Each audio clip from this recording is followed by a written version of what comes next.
Hello, Cubs fans, and welcome to a brand new edition of Cubs on Tap. I am Ron Luce. I am joined by myself, and I here on this Sunday, recapping a Cubs series victory. Fishin for Marlins and W's is today's show. Cubs win. Series victory in Miami. I think everybody would have loved a sweep. We're going to talk about that here today. We're going to talk about some meteoric rises within the organization, both at the major league level as well as in the minors. Of course, we're going to do a playoff update because at this point in the season, it feels, dare I say, routine. And then before we get out of here, we're going to look ahead to this Pittsburgh Pirates series that will be coming up starting on Monday. But as always, I want to remind everybody, join us in the comment section, just like some of our friends here, just like Dingleberry Sports Highlights. Hey, happy Sunday to everybody. And Scott from Iowa says, what could have been complete shut burger today, thanks to the ump show? Yeah, it was bad. It was today's game was rough. And again, we're going to get into everything here. But if you want to join the conversation, just like Dingleberry Sports Highlights and our friend Scott from Iowa, be sure to head over to either the YouTube, Facebook, or if you're watching on X, you can join us in the comments as well.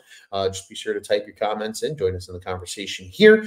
Be sure to be following us at OnTap Sportsnet on the socials, including on the YouTube. Like, subscribe, hit the bell button. You guys know the drill. And you'll know when all of our great shows here at the OnTap Sports Network go live. For example, Sox on Tap guys, we're just wrapping up as I was going live here.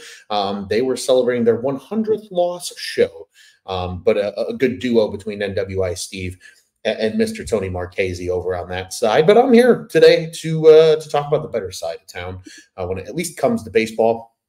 And we are going to get into those series results here. So if you had a busy, chaotic weekend and maybe just didn't catch as much Cubs baseball as you wanted to, you missed a lot, especially Friday, Saturday. Friday, Saturday were fun. Today's game, not so fun, but a really fun weekend for the Chicago Cubs. A 6-3 victory on Friday. Ian Happ hit his 23rd home run of the season. PCA with the inside the Parker. I feel like that's probably the highlight of the weekend at this point. And I'll probably find myself watching it on replay 2 or 3 times this evening before it's all said and done. In addition to that, Kyle Hendricks only went 4 2/3, but only gave up the 3 earned in that game. And a really good showing from what I would consider kind of the big four of the bullpen. And I do want to talk about that here in a little bit as a part of our next segment. But we will keep pushing on because in Saturday's game was another great game. Seiya Suzuki, 2 homers for Seiya on this one, 4 RBIs on 3 hits. He had a great night. Michael Busch with 3 hits as well and 2 driven in. Talkman in a pinch hit. He ultimately checked in for Nico Horner. He had 2 hits off the bench. I mean, it was just a hit parade. Another 3-hit day from Miguel Amaya. PCA had 2 hits and 3 RBIs. Wisdom came off the bench and hit a homer. I mean, it was an absolute onslaught in that 14-2 win. Shota gets his 10th win of the season. Things you'll love to see. He is just continuing to put together great performance after great performance. Another good, strong 7 from him in that win on Saturday. They got Ethan Roberts and Jack Neely some work as well in that one. And then today, the snoozer, really, it didn't fall off until the end. I mean, it was a close game, a 3-1 game, really going into the 8th inning. And then Julian Merriweather gets tagged for 4 earned. Ian Happ gets 1 back in the 9th, but it really didn't matter at that point as the Cubs fall 7-2. Connor Norby, a 2nd homer in this series on Sunday. That's his 4th of the season after hitting his 3rd on Saturday. And Scott from Iowa with a comment here says, where did all this PCA hate come from? I don't know if it's hate. I think it's, I don't know how to describe it. I think I'm going to ponder on this one, Scott, as we persist through the show, because we are going to talk a little bit more in depth here about PCA and what PCA has been doing. I don't know if it's hate. But we're going to get into it. We're going to get into it here in just a few minutes. I'm gonna mull that one over. But those are the series results. And now let's talk about the next section here, which is elite pitching and the bats alive. Obviously, Sunday's game, just 2 runs from the Cubbies. No harm, no foul. Inevitably, this offense has been up and down all season. I think we're pretty accustomed to that at this point here as Cubs fans in the year 2024. But a really good strong showing the last, those first two games. 6 and 14 runs respectively. Everybody was hitting pretty much exactly what you wanted to see. And I think more importantly, just the way that 7 through 9 right now is humming in the lineup makes it so easy to turn it over to the big guns at the top of the lineup and let them get the job done when they need to, like Seiya Suzuki did on Saturday, like Ian Happ did on Friday. When you're getting the production that you're getting out of guys like PCA, out of Miguel Amaya, it makes everybody else's life easier. It makes everybody's job, simpler. And in addition, there's just more opportunity to do big things, right? When the bats are alive. Seiya Suzuki has a chance to hit with men on and drive in more than one on a home run. You've got these guys getting on base, and it gives the big thumpers the chance to make that impact that they absolutely need to. This was a great series. I think it fell a little short. Obviously, bats alive is kind of with an asterisk, but really you look at it, there was only one bad pitching performance from anybody on this Cubs staff this weekend, and it was Merriweather in the 8th inning today on Sunday. That's it. That's really all it was. Otherwise, I would argue it was borderline elite pitching from this team. And again, hence the section title here, because just think about it. Despite Kyle Hendricks and his 4 2/3 on Friday, 7 hits and 3 earned, he walked 2, he didn't strike anybody out. The bullpen was really strong. And I think these 4 that pitched on Friday are quickly becoming the guys when they have a lead. Right? Remember when we sat here as a panel on Cubs on Tap? I think everybody in the comment section here today can relate to this. Probably everybody listening along can relate to this.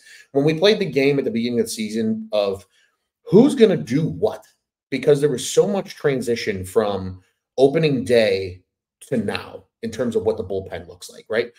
At one point, it felt like it was going to be Yency Almonte to Hector Neris to Adbert Alzolay. And none of those guys are active or even with the team anymore. Hector moving on to Houston after being DFA'd and ultimately released. In the case of Adbert Alzolay, TJ, he's done until 2026.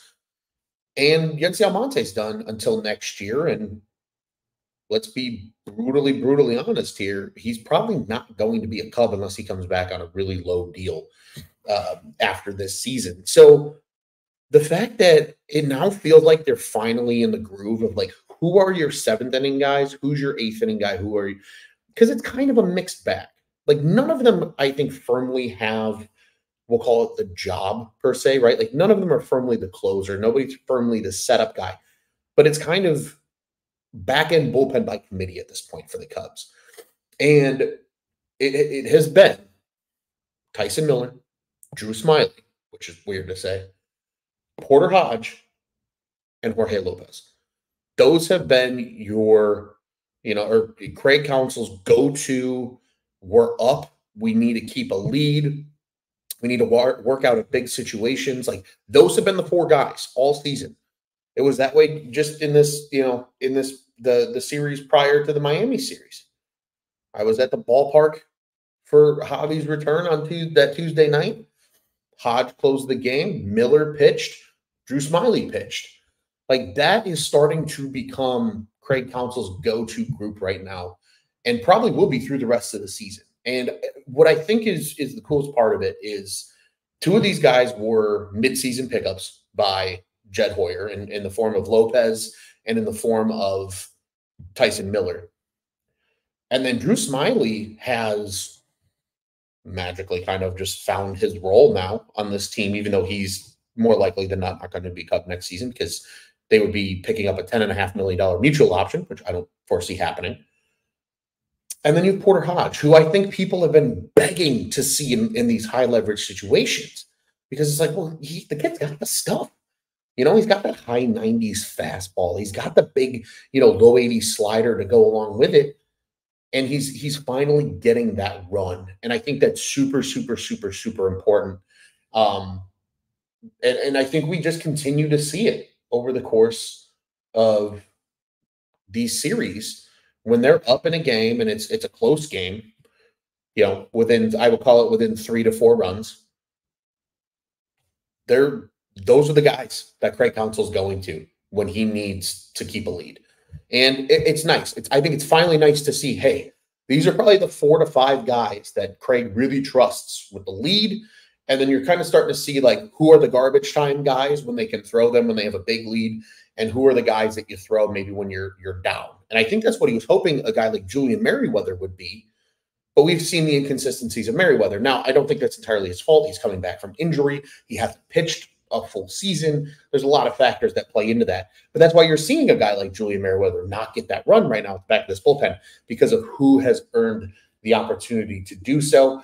But aside from the bullpen pitching, I mean, big kudos to Ethan Roberts and Jack Neely. They pitched 2 perfect innings on Saturday. Again, sure, it's a low leverage spot for both of them, but I think the amount that they're giving Jack Neely now is incredibly encouraging, but B, I think really shows that the Cubs are expecting him to be a part of this bullpen next year and potentially have a high leverage role coming out of spring training. Like, I think that's what the rest of this season is set up for is, hey, kid, you're here.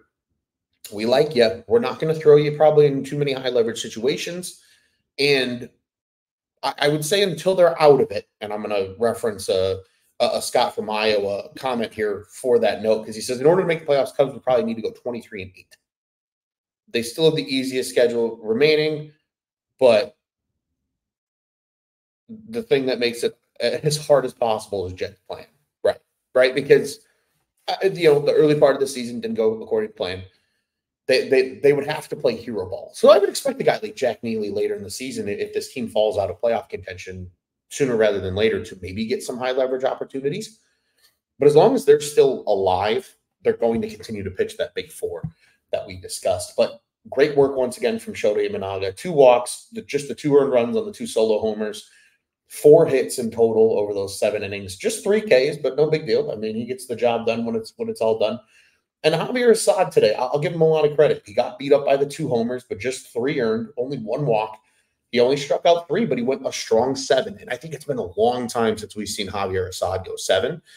And it was encouraging to see, especially away from Wrigley, because he has a very notable split in terms of his ERA on the road and at Wrigley. He's much better at Wrigley Field. So to see him in Miami pitch the way he did is encouraging despite the loss. And, this referencing Scott's comment again about what they need to do, that 23-8 run probably to make the playoffs. Like, this was a series that you needed to sweep. Let's be honest. It really was. And it sucks because I think we're going to be sitting here probably after that 6-game stretch of Yankees-Dodgers and saying, okay, the last 3 weeks of the season now are about next year and who's going to have big roles and who's going to be on this team. And, from bullpen decisions to who makes starts to all that kind of stuff. Like, I think we're going to see some run out of Jordan Wicks in September, maybe as a piggyback starter to a Javier Assad, maybe to a Jameson Taillon, who lately, has been really struggling once he kind of gets to that second run through the order. It's going to be interesting to see where things go, but really good pitching, really good bats from them in this series. You would have loved to have seen a sweep, but a series win is a series win. And if they were playing this kind of ball earlier in the season, even dating back to like June, I think the Cubs are much closer to a playoff position. And, we don't have to reference Scott's comment about this 23-8 record from here on out. Instead, you're probably saying, hey, the Cubs got a shot as long as they play a little better than 500. And it's amazing how just little things like that can, move one thing to another over the course of the season. I do want to reference a few comments here before we get into the next section. That being the first one coming here from Omar. He says, Cubs need to get rid of Patrick Wisdom, not getting any younger. Omar, you and Juice would become best friends over this take. I can promise you that. And then Scott, another comment a little bit earlier, says, who remembers when Cubs Twitter wanted to ruin or run Amaya over with a bus as the Cubs left town. Yeah. But again, he's young. And I think this is an important point, Scott, that you kind of bring up with that is this might come as a little bit of a hot take, but it's something I've been thinking about a lot recently. This is why Craig Counsell was hired as manager. Because, yes, did it take more than half the season for some of the young guys on this roster to kind of find their place? Yes. But that in-season growth is so important for this team's future. Because, let's be real, the quote-unquote core of the 2023 and 2024 team, most of that is not going to be probably the core when this Cubs team is truly a legitimate playoff contender. And what I mean by that is Cody Bellinger is not going to be the superstar of this team. Dansby Swanson's not going to be the poster boy, despite being probably one of the highest paid players, on the team. I say probably because there's a chance that, if they sign somebody like a Corbin Burns, he's probably going to make more than that, at least annually, on an average annual value basis.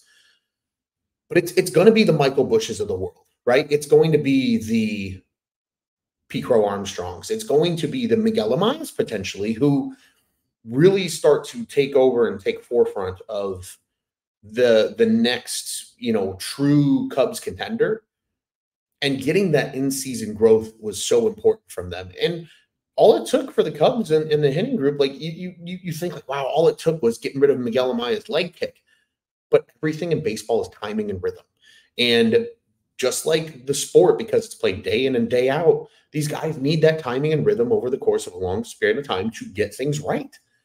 And I think that's why we've seen the meteoric rise of Miguel Amaya recently. So, right, everybody's favorite stat since June 27th. Pico Armstrong is the same way. And that's where I want to go next with this conversation. Is PCA's rise, because there was a lot of good from PCA early in the season. In the month of April, toward the end of the year, we got to see a little bit of him. He finished the month hitting 278. He had a 500 slug. Everybody was like, okay, maybe there's going to be something here. And then the league adjusted, right? The month of May, he only hits 233. Barely above a 600 OPS player. You go from there. In June, horrendous, right? I mean, literally not even a 400 OPS player, a 145 batting average. Things were looking tough. Calendar turns to July. Still not much better. A lot of things improved, but most of that came late in the month of July, outside of a random game here and there. We finished the month with a 379 slug, 232 on base, but that 197 average. And then comes the month of August. And this is that internal growth over the course of the season with a guy like Craig Counsell at the helm, because we saw this at a lot in Milwaukee. And this is something that I'm going to dive into later and hopefully, put out a piece of content about in the not so distant future of like, the development of these young players under Counsell, right? Counsell didn't win the NL Central every single year in Milwaukee as their manager. They had a couple of bad seasons. It happens, especially when you have a huge turnover with a lot of youth. So that's what this season has largely felt like. But now you're starting to see the rewards of that and kind of the patience with some of these young guys and keeping them in the lineup every day. And I know there's been people in our comments section during shows, chiming for these youngsters to go back to Iowa. And it's like, yeah, but AAA to the majors is a night and day difference. Like, these guys have to eventually you're just too good for AAA, but then you have to learn how to play in the bigs. And unless you get the chance to work through it, they're not going to develop. PCA did that. And now in the month of August, with still some days to play, right? We've got a whole series and 2 games of that national series that are still going to count for the month of August. So 5 games coming up. PCA is currently slashing 284, 342, 582 in the month of August. He's here. This is the version of PCA that the Cubs expected when he was the number 1 overall prospect on the team. And when they got him for Javier Baez. This is it. And he's playing with that swagger and that confidence. The inside the park homer, right? That's confidence. If they're like, hey, we're waving you, go get him, kid. And does that Superman almost dive into home plate on top of it? He's starting to hum. And then he comes back. How does he follow it up? He comes back and he bangs an absolute bomb of a homer on Saturday. I don't think PCA is ever going to be a 30-homer guy. I just don't. I think at the peak of his, power, we'll call it, he's probably going to be like a 25, I would say, probably max from a home run standpoint. But it's the doubles, right? It's those singles that he can stretch to doubles with his speed. It's those doubles he can stretch into triples with his speed. It's that ability to steal bases fast, play gold glove defense. All of that stuff combined that is going to make him a superstar in the future. And it really feels like we're starting to see that now here in the month of August. And I think this series was the perfect kind of just celebration almost of the player. And Scott, now going back to your comment about the PCA hate, I don't think it's PCA hate. I think it's misinformation and just not understanding something before you express an opinion. So some people probably saw it. Dan Clark shared, not understanding the hype about a Pete Crow Armstrong. Because when you don't watch this Cubs team on a day-to-day basis, like 95% of the people here in the comment section with us and ourselves at Cubs on Tap, and a large majority of Cubs fans, you don't fully, you don't see the peaks and valleys as much. You just look at the stats, right? What's his cumulative? Well, you don't see that he had 3 putrid months early this season where he was trying to figure it out. Now you're starting to see him figure it out. That's where it's, I think, Scott, more ignorance, I would say, than hate. It's ignorance for not understanding that he's had a brilliant month of August. And if he keeps this up into September, he's going to be one of the players probably with the highest rise in stock going into next season, just across baseball. Because then there's going to be a set of expectations for, still a very young player, right? He's only going to be, 23 years old next year? But he's showing what he can do. And if he can do this consistently, he is going to be a superstar in this game. So I think rather than being PCA hate, I think it's PCA ignorance. One more thing to share from this. PCA has as many doubles as he does homers in the month of August, 4 and 4. We're finally starting to see that power shine through for PCA. 2 triples as well in the month. He has driven in more runs than he has strikeouts. 11 RBIs in the month, just 10 strikeouts in the month of August for PCA. He's not striking out anymore. He's making consistent contact as well. He's not just flailing at everything that he sees. He's got more patience. He's taking what they give him. And, he's not walking at a meteoric rate, but 5 walks to 10 strikeouts for PCA is very nice. We'll take that number, especially when he's driving in 11, scoring 10 runs, and has 19 total hits with 39 total bases this month. That's cool and tough, as we like to say in these parts. And he finally got caught stealing. Oh, can't believe that he finally got caught. But still had 3 steals in the month. And because he's executing that power more, we're not really seeing him have to steal as many bases. And he's still going to be a weapon on the base paths. We all know that, right? He's going to get his times where he's on first and nobody's ahead of him.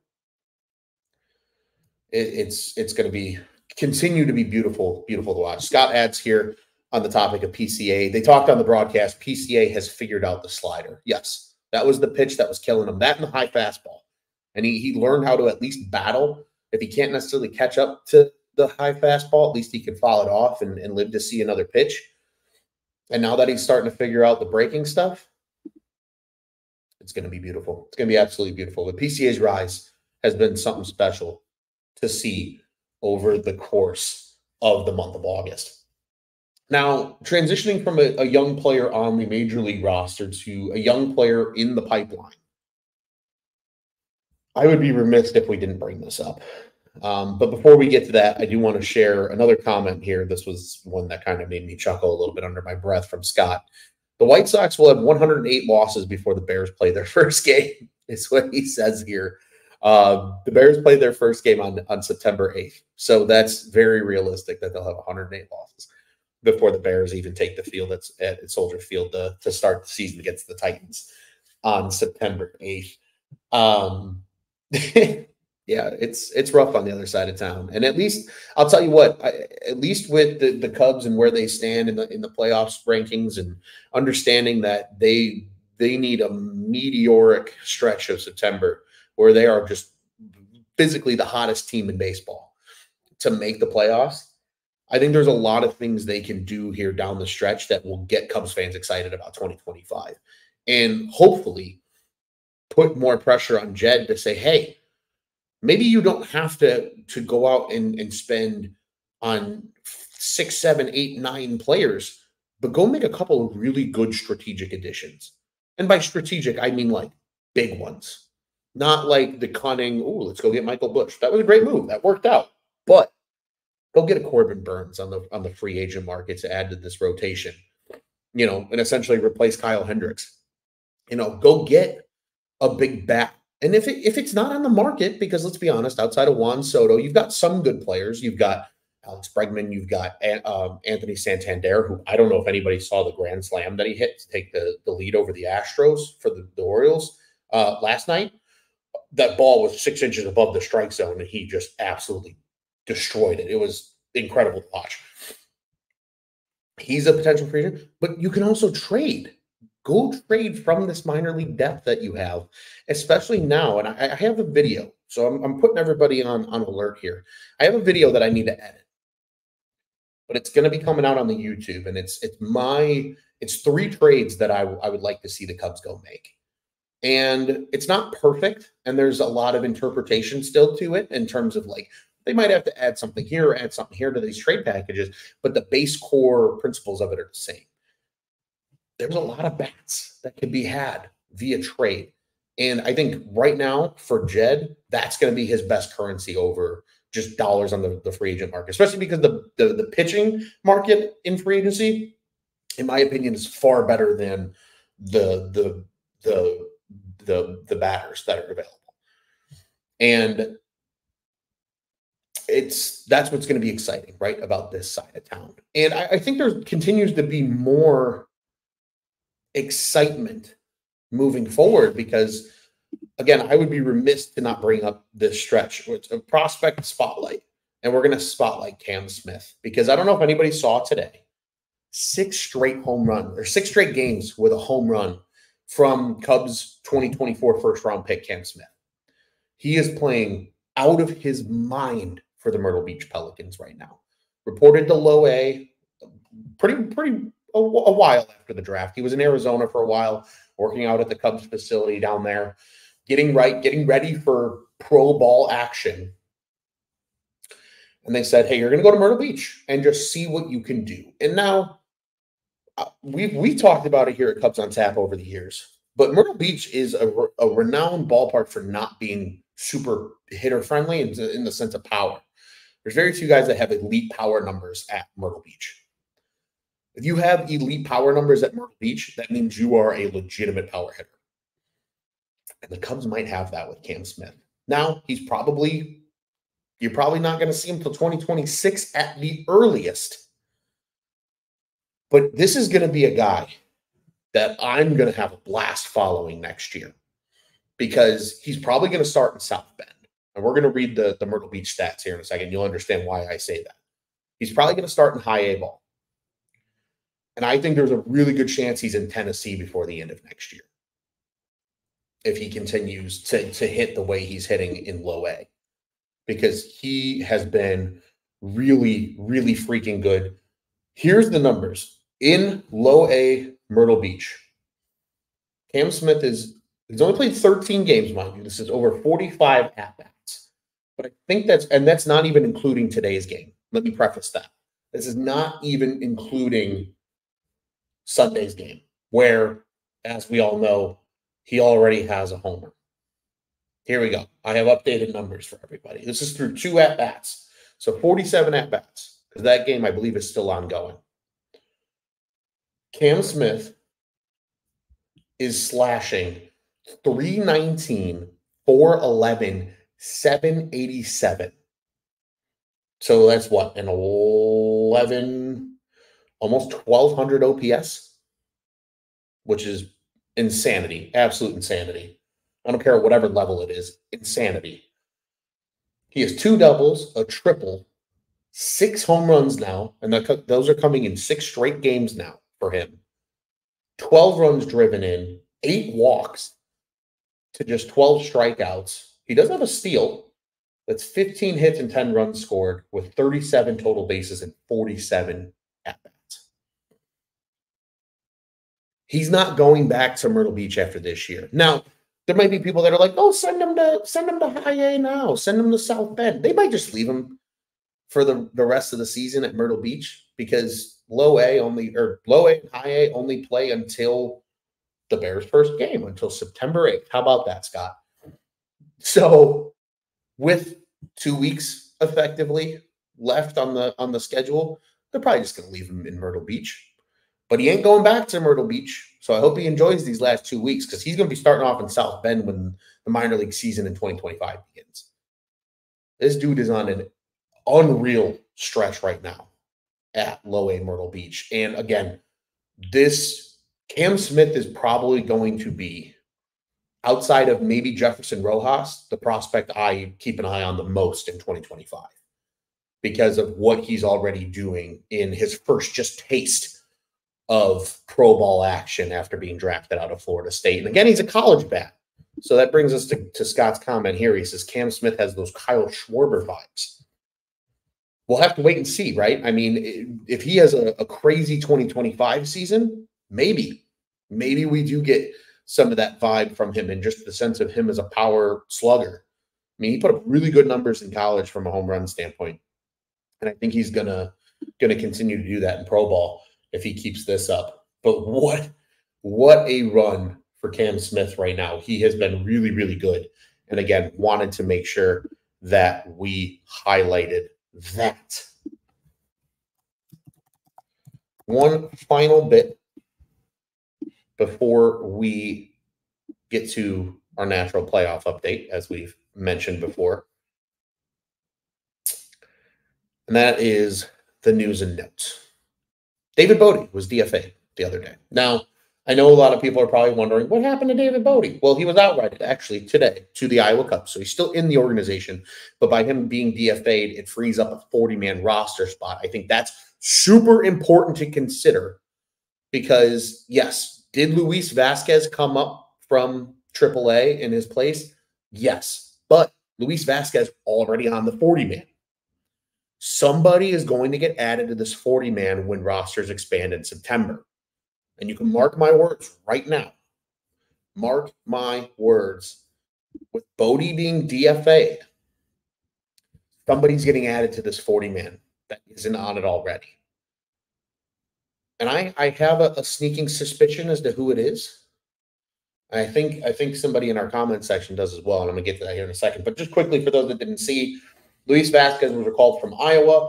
David Bodie was designated for assignment. He has been outrighted to the Iowa Cubs because he cleared waivers. In addition to that, the Cubs claimed off waivers right-handed pitcher Gavin Hollowell. I believe he actually might be taking up a 40-man spot. Let me double-check that. Yes, he is. So that frees up that 40-man spot. But I believe with the Bodie move, because the Cubs could have just sent somebody else down. Rather than hanging on to, perhaps, an Isaac Paredes could have gone on the IL or something like that to free up a roster spot. I believe the Cubs right now, don't know how many they are at, and I don't want to sit here and count all these names on their 40-man. But I do think they have at least one free 40-man spot. I really think that we're going to see Owen Casey here at the end of the season. And Scott asking in the comments section a little bit earlier, he says, where does Owen Casey play next year? Because he says he should be starting on opening day in Japan. Scott, if you want my honest hot take, Owen Casey's not even in the Cubs organization at the start of next season. He's playing elsewhere. And I hint at that in said video that'll be coming out here, hopefully in the next few days, because he's close. He's real close, and he's still super young. But he's had a full season at AAA Iowa after a full year at AA. He's going to probably be in the bigs next year, but I don't know if it's going to be in Chicago. But I think we are going to see him in September. And if this Cubs team officially falls out of the playoff race to where it's borderline impossible, right? They're not going to be technically fully eliminated until probably the third week of September. But if it's starting to wane, he's a guy that needs to get at-bats if he's brought up. And I think he's going to get added to the 40-man. I also think they have to add him to the 40-man because of the Rule 5 protection. So if that's the case, he's for certain, in my opinion, the pick to come up when the rosters expand in September. The other guy I think that comes up as a part of that, because, again, the rosters expand by two spots. I think we're going to see Jordan Wicks get activated because he's been making 4-inning rehab appearances at AAA Iowa. I think we're going to see him get activated. We're going to see him maybe piggyback, like I said a little bit earlier, with a Tyone or somebody like that. I think those are the two names that we see when rosters expand. I really do. I really, really do. And one of those is going to require adding Owen Casey to the 40-man. So I think that's what we're ultimately going to see. But that was the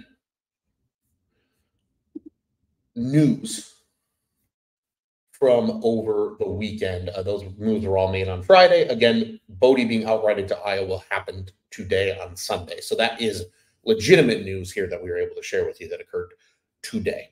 All right. Let's keep pushing this thing forward here. As we mentioned before, playoff update. Where do the Cubs stand? Where the hell do the Cubs stand? Well, after today, thanks to the loss, Cubs are still 5.5 out of first place. All games for the day are done except for Houston and Baltimore. They are the Sunday night baseball game. Has no impact on the Cubs. So we can look at these standings without any alterations coming here after the show is published. They are half game back of both St. Louis and San Francisco. Both of those teams are at even 500. Cardinals are at 65 and 65. Giants playing 2 more games than them, 66 and 66. The Mets are only 2.5 out of the Braves, who own the final wild card spot. But again, as we noted, Cubs 5.5 out. They've played good ball. They're 6-4 in their last 10, but so are 2 of the teams in front of them, including Atlanta, and then even the Giants and Cardinals have played 5-5 ball over their last 10. So again, everybody's doing just enough to keep pace and further push the Cubs down the standings here and keep them kind of at bay in the wild card. You know, it's going to be tough.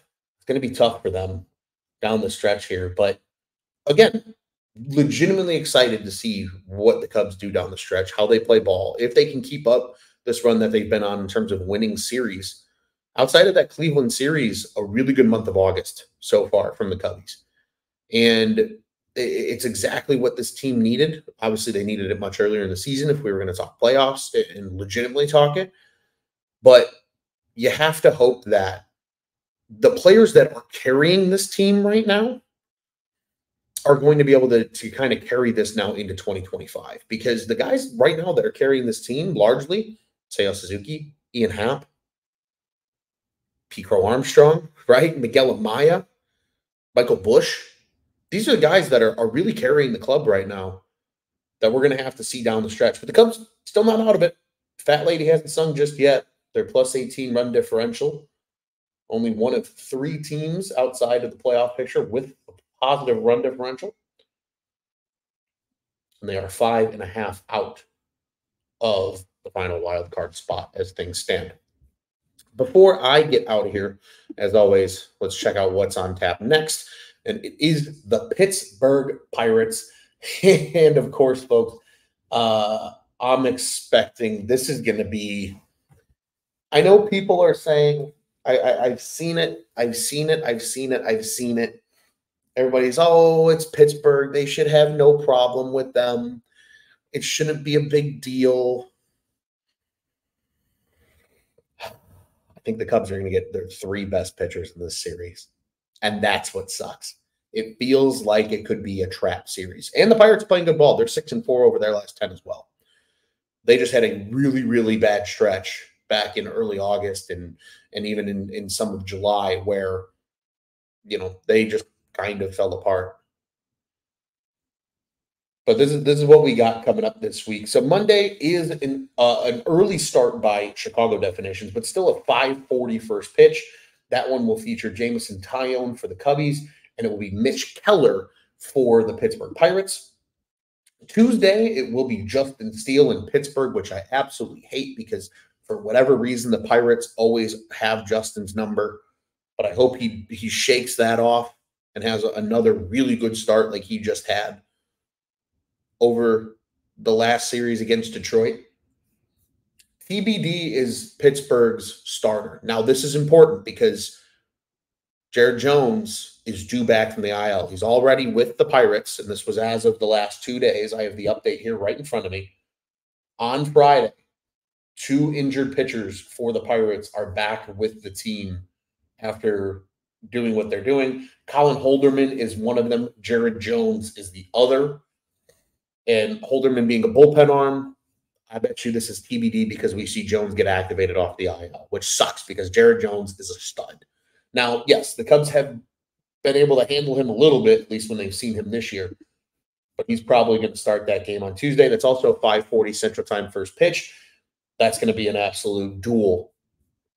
Really, this entire series is going to be just great pitching matchup after great pitching matchup. And then on Wednesday, that's an early game. It's an 11:35 a.m. Central Time start. So if you're taking your lunch break, go tune into the Cubs game on Wednesday. But that one will feature the professor, Kyle Hendricks, who loves pitching against the Pirates for the most part. And the Cubbies will run into Paul Skeens on Wednesday. So again, I know everybody's like, oh, it's Pittsburgh. They should have no problem with them. No, but you're going to get their 3 best pitchers in this series. And it's either you got to make them work hard and get out of games early and then beat up their bullpen, or, it's going to be a pitcher's duel, probably all 3 of these games. I don't expect this to be a high-scoring series at PNC Park. All early starts before the Cubs get a well-needed off day on Thursday as they head to Washington for a 3-game set that starts on Friday with the Nationals. No starting pitchers announced for that one just yet because Cubs can certainly switch up the rotation with the off day coming up on Thursday. Darren with an interesting comment here that I don't hate. He says Kyle Hendricks and Jordan Wicks would be a decent piggyback for the rest of the season. I think there's a really good chance that we could see that actually. Again, especially with the roster expanding. To me, that's the best way they're going to get Jordan Wicks work at this point is just he's going to have to piggyback because I don't think unless you want him to start and then somebody else comes in out of the bullpen, like maybe a Hayden Wesneski or something. I don't see them taking away starts from Hendricks though. I don't. So I like this idea, Darren, maybe having Wicks be the guy of like, hey, come out of the bullpen, pitch your 4 innings, just like take it like you're taking the ball in a start. You're going into the 8th, and if you and Kyle can get us a lead through 8 innings, it sets up a real easy either Jorge Lopez or a Tyson Miller or Porter Hodge, somebody like that to come in the 9th and potentially shut things down. I really like that idea, Darren. It'll be something we'll have to keep an eye on. Won't see it yet, obviously, with this Kyle Hendricks start, but assuming we will see Hendricks start next after September 1st, I bet you we'll see Jordan Wicks at that time and maybe in the piggyback role for Kyle Hendricks. That'll be something that we'll certainly keep an eye on. As always, before I wrap things up, I want to remind everybody, Cubs on Tap, one of 2 official Cubs shows over here at the On Tap Sports Network. Check out our friends over at the Dingers Podcast. They're at Dinger Cubs on the socials. They're live every Monday, so expect to see them tomorrow. They will be live sometime in the 8 o'clock Central Time hour. As always, follow us as well at Cubbies on Tap. I am the socials. I am at Luce on Tap. Be sure to follow my whole cast of characters as well at Teddy Freddy 270, at Juice on Tap, at Joey Knows Nothing, at Nick _ on Tap. Be sure to follow Bobby Foster as well at Silent Bob _2. And our guy, Bulls guy Rob, is Mr. Rob Wigley on the socials. We got it all, folks. Bears right around the corner. Bears on Tap has been busy. We're doing some planning on our side as well for the upcoming season. It's going to be a fun one. So if you're new here or you just exclusively watch our Cubs on Tap coverage, I highly recommend you head over and check out Bears on Tap. Should be a fun season. We'll get some appearances from our friend Juice throughout the course of the season, as well as from Quentin Crisco and Sonny Verma, who are both incredible on the Bears side of the house. Be sure to check out at Bears on Tap. And as always, the fall sports are right around the corner. September is knocking on the door at Four Feathers Pod, at Bulls on Tap for your Chicago fall sports this coming season. And again, Cubs fans, they're taking it worse up the shorts than we are on the north side. If you got friends that like the South Siders and need somebody to share some pain with, send your friends to our friends. They can all be friends over at Sox on Tap. OnTapSportsNet.com, at OnTap Sportsnet on the socials, the OnTap Sports Network. Go ahead and check out what's on tap in Chicago sports. Cubbies win a series. Things we love to see. They beat the Fish 2 out of 3. Probably should have been all 3, but that is what it is. What I expect to be a tough series with the Pirates coming up this week. 3 really good pitching matchups. We're going to probably see Jones, like I said, on Tuesday, get activated and start that game because of the TBD. We're going to see Skeens. You're going to see Keller. It's going to be some pitching duels over the course of this series, and that should set up for a lot of fun and a lot of early games. So be sure to be keeping an eye on the scores earlier than you would typically expect. Friday's game against the Nationals will also be early. That one is a 5:40 start, I believe, as well, in Washington, D.C. against the Nats. We will be back with you following this Pittsburgh series on Wednesday. We'll probably have our show again right around that 5 o'clock hour, as we always do, after the early daytime games. And then we'll all get to enjoy an off day on Thursday before that weekend series to close out the month of August. This will be the second to last time everybody that watched along live with me is going to see this background. This is going to change again. Moving again. So all kinds of fun for me coming up here this week. But we'll be keeping an eye and watching along with the Pirates and the Cubbies. And we will be back with you on Wednesday at midweek to talk about said series between the Buccos and the Cubbies. I am Ron Luce. As always, we appreciate you all joining us here, whether it's live or after the fact. And we'll see you guys on Wednesday after the Pirates and Cubs complete the 3-game set. FTC, FTB, FTP for sake of this week because it's an NL Central rivalry. And let's go.